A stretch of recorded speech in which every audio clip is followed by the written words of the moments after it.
મકર સંક્રાંતિની બધાને શુભકામનાઓ, ઉત્તરાયણની બધાને શુભકામનાઓ. ઉત્તરાયણ મકર સંક્રાંતિમાં આપણે પતંગ ચગાવીએ છીએ. પતંગ ચગાવવાથી આપણને કંઈ બી ધર્મની રીતે કંઈક ફાયદા છે કે જે શીખવા જેવું છે એનું હું તમને થોડું ઘણું સમજાવવાનો ટ્રાય કરીશ. જેમ કે ઉત્તરાયણની અંદર પતંગ છે. પતંગ ઊંચે ઉડાવવા માટે આપણે જરૂરી જેટલા પરિબળો છે એમાં છે પરિબળ પહેલા છે કે આપણે કિન્ના બાંધીએ. એ કિન્ના શું છે? એ કિન્ના એ મા બાપ છે જે તમારા જીવનની અંદર ઘડતર પૂરું પાડે છે, તમને સમાજની સાચી સલાહ આપવાનો ટ્રાય કરે છે, તમને કઈ રીતે આગળ વધવું જોઈએ એનું માર્ગદર્શન આપવાનો ટ્રાય કરે છે. એવી જ રીતે છે દોરી, જે દોરી પર બાંધીને આપણે હવામાં ઊંચે પતંગ ઉડાવીએ છીએ. તો એ પતંગ ક્યારે ઊંચે ઉડશે? એ દોરી શું છે? એ દોરી છે કર્મ, આપણો ધર્મ, આપણા ભગવાન, આપણું કાર્ય, દયા. આ બધું છે આપણી એ દોરીનું એક સ્વરૂપ. એ બધું તમે સાથે લઈને ચાલશો, તમારી પતંગ ઊંચે ઉડશે. બરોબર છે. હવે એમાં બી એવું છે કે જો પતંગ તમે વધારે પકડી રાખશો તો પતંગ ઉપર જાય નહીં કોઈ દિવસ. એ એની દિશામાં એટલે જ સ્થિર થઈ જશે. એટલે તમે તમારી જાતને એટલું પકડી ના રાખશો. ઢીલ આપો, ઢીલ આપશો તો આગળ વધશો. ઢીલ તમારે શું આપવાની છે? તમે તમારું જે કંઈ બી છે જતું કરો. જે ખોટું થયું છે, ભૂલ થઈ છે એને ભૂલવાનો ટ્રાય કરો. જે કંઈ બી પાછલા તમારા લાઈફની અંદર કંઈક પ્રોબ્લેમ આવ્યા છે ભૂલો. આગળ વધો, આગળ વધવાનો ટ્રાય કરો.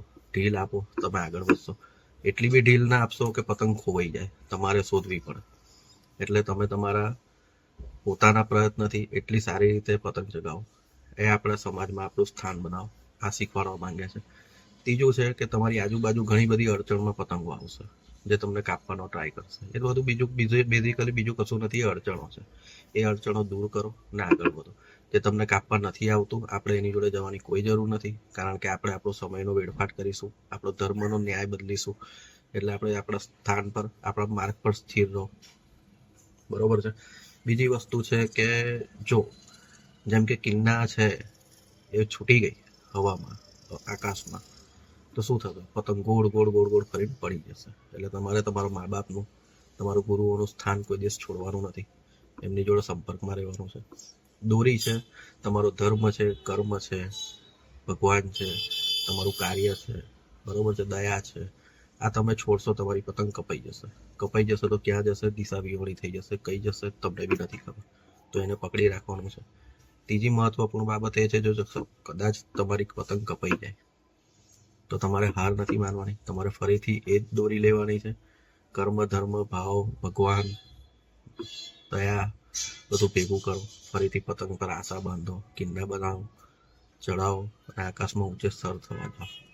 હાર નથી માનવાની, ખોટું નથી કરવાનું, ધર્મનો માર્ગ નથી છોડવાનો, મા બાપનો માર્ગ નથી છોડવાનો. આ એક પતંગ પરથી આટલું તો આપણાથી શીખાય જ છે, તો આપણે એ શીખવાનો પ્રયત્ન કરીએ. હેપી ઉત્તરાયણ, હેપી મકર સંક્રાંતિ મારા ગુજરાતી ભાઈઓને અને તમામ દેશના ભાઈઓ બહેનોને. Thank you.